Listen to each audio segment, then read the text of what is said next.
Okay, guys, it's crunch time. We're back on the rapid tailstock. Pot number 3. It's the pot is called pivot lever, right? This is the planning stages. You can see on either side game plan, paint by the numbers.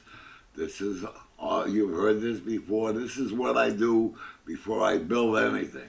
I plan my work, get everything together. All right, hang on. We're going to go on to the pivot lever. Hang on. All right. Again, you're in my CAD system. Here's the project, rapid tailstock. I got a lot of drawing on this, all right? Today we're talking about pivot lever, item number 3. Let me get this up here, show you. You see that? Well, let me bring it a little closer. All right? Here's the lever. Here's the pot number. You see it? Right? We've done 1 and 2 already. Number 1, that's number 2 Morse taper. You can see this and this are one piece. Right? All right? That goes in a tailstock of your lathe. It's got a tang. Why does it have a tang? So the thing can't spin and gall up your tailstock. All right? All right, let's look at lever number 3. See these red lines? These 2 red lines? What are they? I'm going to show you. Let me go over here. Here it is, part number 3. Them red lines represent that opening. See it? That opening with a chamfer on each side. You see it? All right? When that thing pivots, it comes close to hitting item number 1 because of the pivot. Let me give you a little clue as to how this is done. You see it here? Right now, on this side, you can see it's real close. You know, the lever's close to the clamp, and the opening is right there. See, right close to that body? This is way out there, right? But when this thing rotates, right, this is going to come close to this, and this is going to come close to this, all right? Let me show you what I mean, all right? Let me do this.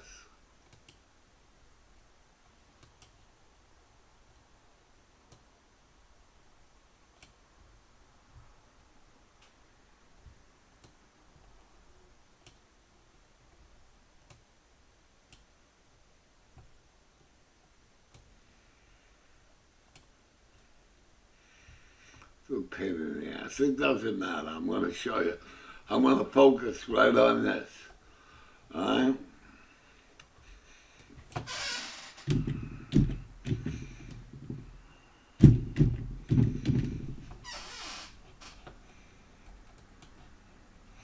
All right, let it rip.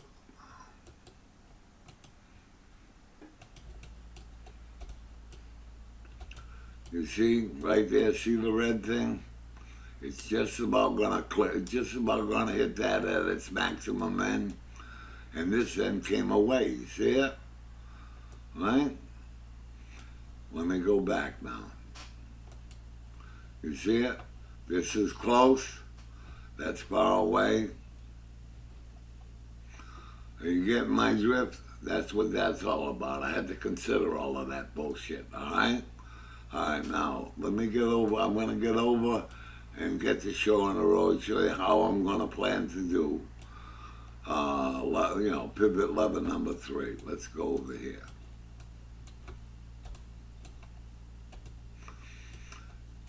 See it here? Item 3, pivot lever. Listen to my bullshit, it's important. The material is stress relieved, all right? Not a kneel. This is a recording.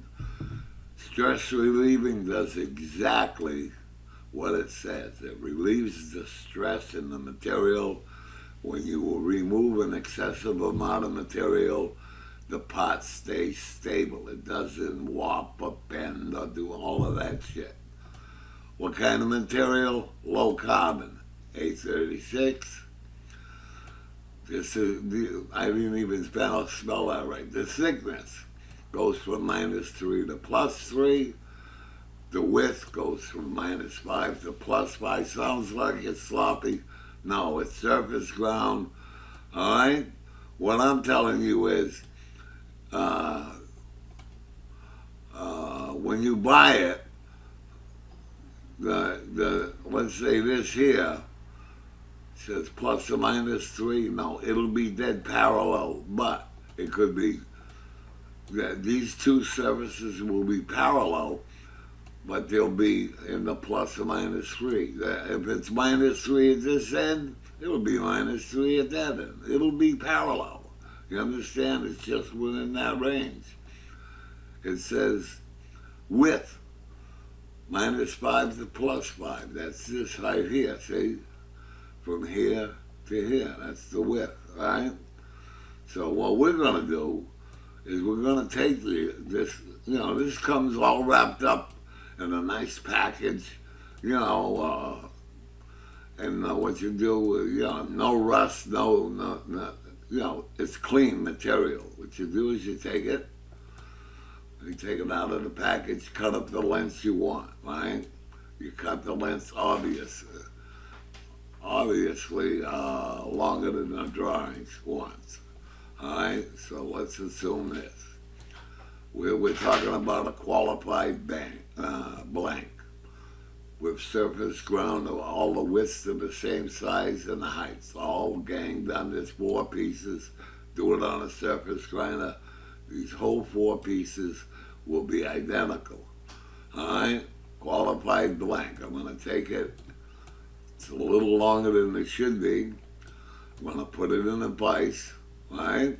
It's that qualified blank, and I'm going to mill. I'm going to have a vise stop here, which is on the table of the machine, all right? And I'm going to mill the end. Let me give you a little visual.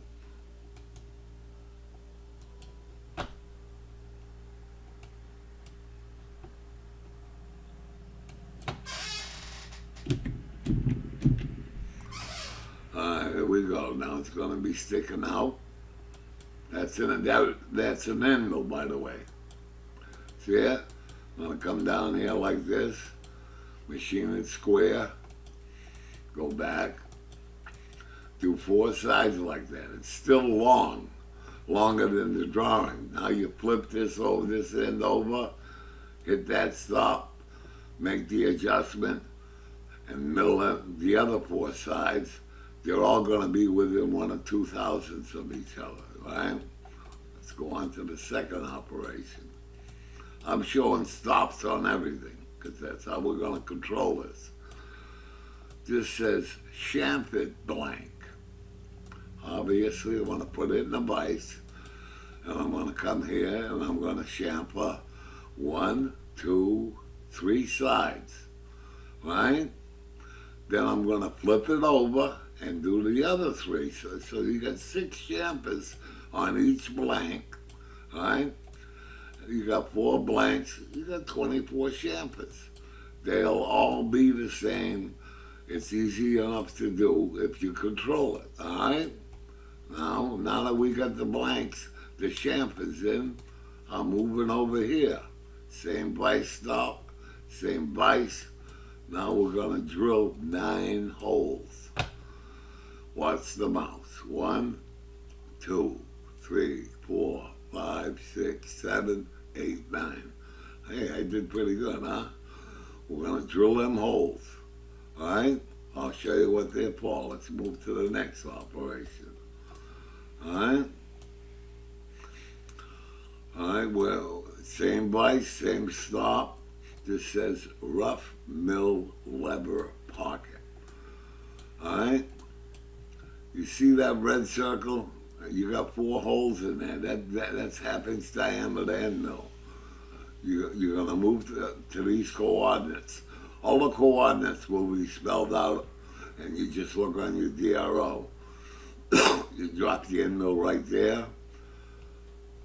Move to here. You only got a little bit. You see a little bit to take out here? Right? That hash marks show you what's left. So you move 1, 2, 3, 4. Guess what?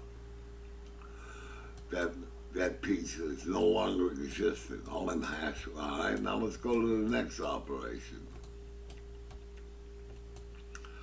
Finish Miller Pocket. This is a recording. Same stop, same vice. And here we go.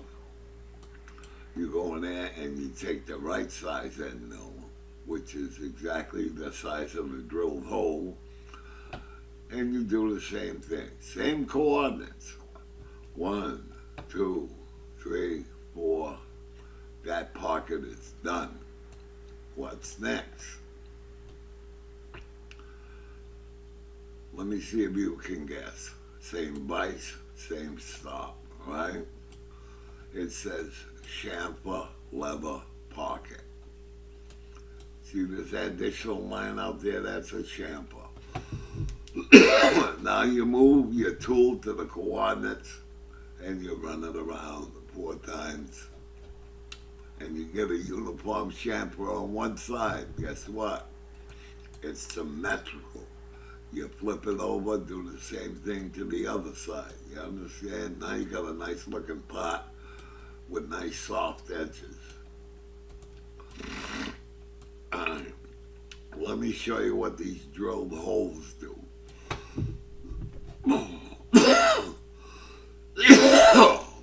I gotta quit smoking. Anyways, this says, here are the holes. I'm going to explain this. How do I explain it? Well, first it says drill hinge holes. See them? These are hinges. See here and here, right? Where do we do it? Right in the vice. You see it? Same thing. So you set the stop up, you come in and you punch these holes. See this hole and this one. That's pretty tall, so all you have to do is flip it over against the stop, drill one half, and then drill the other half, right? Those holes are a slight clearance for a quarter 20 socket end cap screw. See it? I'm showing you here. I'm a step ahead. You can see that hole is actually tangent to the angle. That angle, both sides symmetrical, right? I'm showing you the finished part here. See it? But now let me back up. Well, first of all, I'm here. Let me put. This is item number 1, which I did before. Let me just put it in there so you can see.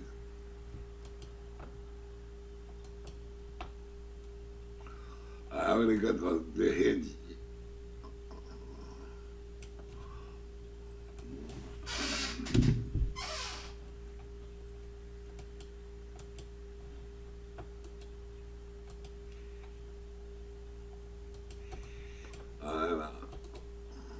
I'm showing you an assembly. You see it here? That's part number 1. That's the body with the taper shank. This is the hinge. You see it? The pin goes in there, right? It just drops in. There's no tapped holes, right? You drop it in, the thing's allowed to pivot. You understand? All right. I'm going to show you the other half. This is another hinge pin. You see it? Same routine. Let me move it in.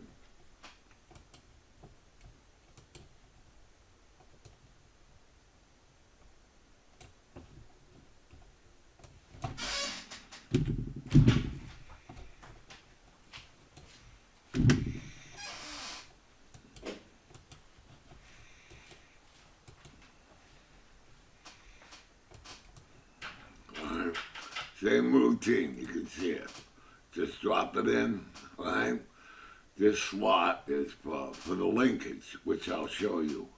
This linkage needs a hinge pin. That's what this is going to be, a hinge pin. But you can take this thing apart by just lifting that out. It'll come apart easy, but it'll stay in there. Nice Mickey Mouse design. All right? See it there? Alright. Let me explain how I'm going to cut. Here's the finished part. See this angle here? Right? I'm going to show you how we're going to put that in. I'm going to put it in. Alright, let me do this. Let me show you. This, well, I'm going to, see that? That's my milling machine table. Right? This is the part on a 45-degree angle. That's what that is up here. This here's a 45-degree angle, right, on both sides. Again, symmetrical, right? Okay, so let me show you this. Here's how you're going to set it up. You take a parallel and a protractor, and you put your protractor on a 45-degree angle, right? And you strap it down. I didn't draw the straps in, but you clamp it down, right? Then on this end, you take a strap, and that's at a 45-degree angle. You see it? So you take this part, slide it along the parallel bump there. You're going to do 4 of them, right? So you'll be in the same spot every time because you squared everything up, all right? All right, let me show you how you're gonna put the angle on this. Let me show you this. All right, let's see.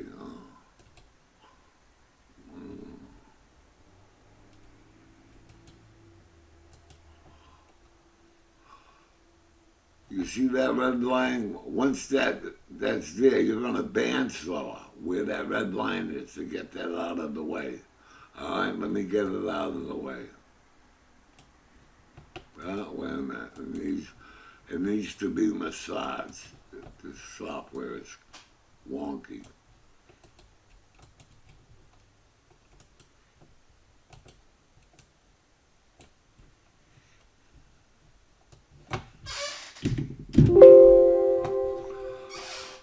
Be patient.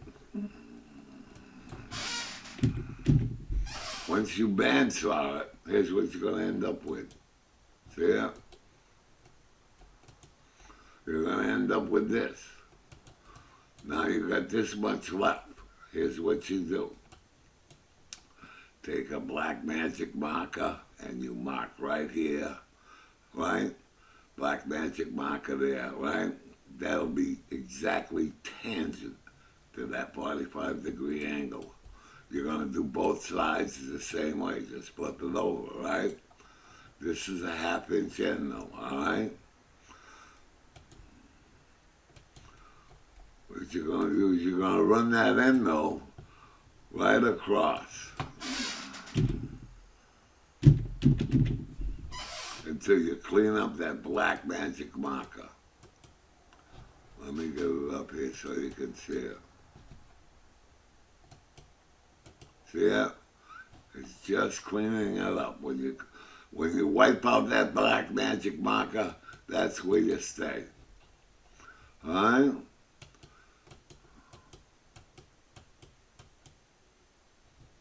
How's that? Once you get the setting for one, it's symmetrical. That'll work on that one, right? That's how you put that in there. Okay, now let's move on quickly now.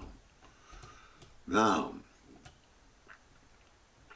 I'm talking about the slot. See this slot on the end for the linkage where the mouse is? That slot, we got to put that slot in there. I'm going to show you how I'm going to do it. Well, wait a minute. Let me show you this. Once you got it in there, you got to put a strap on it. You tell me, I'll show you that. I forgot.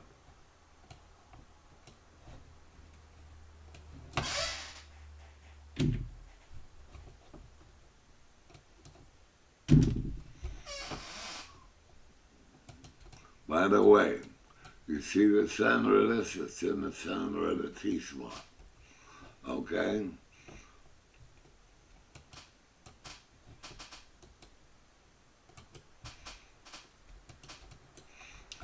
Every time you flip it over, you pull off the hex nut, the strap, right? Flip the part over, put it back on, strap it down. Just making that point. One strap, not a big deal, right? Oh, and by the way, you might want to put something between the table and the pot, just so it's off the table a little bit, you know? You know, could be a piece of aluminum, could be anything, all right? Let me put that back down. All right, now, let me show you how I'm going to mill this slot. I'm showing the pot standing up. I'm going to take the pot here, and I'm going to take a 6x6 knee. You might call it an angle block. I'm going to clamp a 1, 2, 3 block to the side of this angle block / knee, right? Just put it flush and clamp it, right? 1, 2, 3 blocks is square and parallel. We all know that. Then I'm going to take this thing. I'm going to put this whole thing on the table of the milling machine. Then I'm going to put this critter up against that 1, 2, 3 block, and I'm going to strap it to the knee. All right? I got 4 of them to do, right? So, everything's square. Once you make one setup, it's good for all of them. You see this here? Them holes we drill, them are 15, 30 seconds. It's going to leave some material here. I'm going to take, I don't know what size end mill. Let me get the dimension.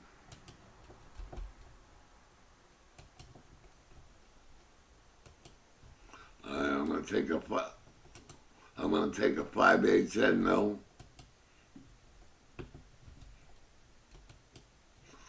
Right? I'm going to get my edge finder to locate dead center, right? And I'm going to run the end mill through that at the right height, right? It's hanging. This should be solid enough because we got most of it clamped. The amount sticking above is not a hell of a lot. It'll be nice and solid. But let's say I don't have enough height between my spindle on the milling machine and the knee. I'm going to do this. Same setup. 1, 2, 3 block. Strap to the side, but I'm going to hang this whole thing off the edge of the table, right? And I'm going to drop this down. See it? See the slot? That's the top of the angle block of the knee. See that? I'm going to have this above it. I'll put the same 5/8 end. I'll locate it. Put the same 5/8 end mill in there, and do the whole 4 that way. That's if I don't have enough height, right? See it? All right. Right. Now let's show. Now I'm going to show you this. You see this hole? That's for the lever, right? I know I'm not going to have enough height for that because that's a long hole and it's going to require a long drill.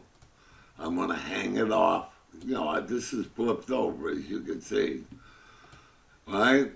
I'm going to strap this and strap that, line it all up, and drill that hole right through into this lever pocket. You see it here? But it's going to require some height. I don't think I got it. These are the options. You understand? I hope I covered everything. Anyways, as far as I'm concerned, I think I got most of it. If I screwed up, I'll cross that bridge when I get to it, all right? You hang on now. I'm just looking to see if there's any reminders here. Oh. All right. Hang on, guys. We got a crazy fucking world out there. Everybody's in each other's space. I don't like the way it feels. I'm sure you don't.